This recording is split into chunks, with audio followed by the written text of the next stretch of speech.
حضرت سیدنا ابن شماسہ رضی اللہ تعالیٰ عنہ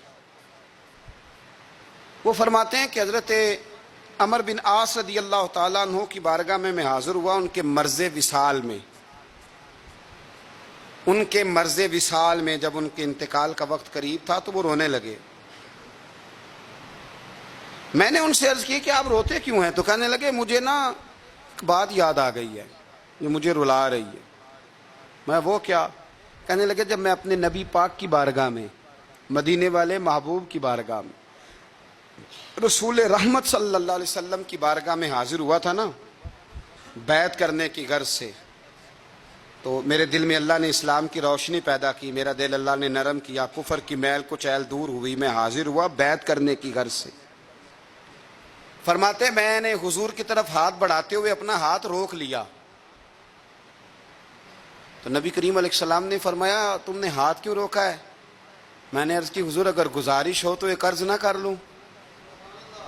وہ کہا تھا نا پینے کو تو پی لوں گا پر عرض ذرا سی ہے.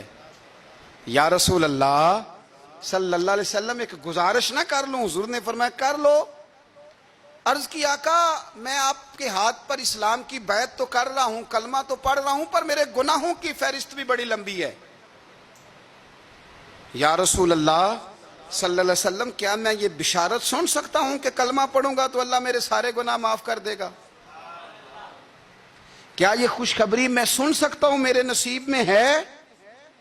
تو کہتے ہیں میں نے تو صرف یہ بات پوچھی تھی، حضور نے 3 باتیں ارشاد فرما دی.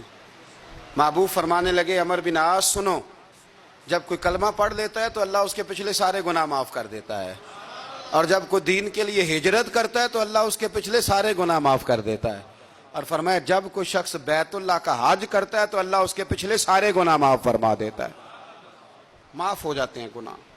یہ 3 کام ایسے ہیں، اور بھی بہت ساری رحمتیں ہیں اللہ کی، لیکن اس حدیث میں فرمایا یہ 3 چیزیں ایسی ہیں جو پچھلے سارے گناہوں کو معاف کر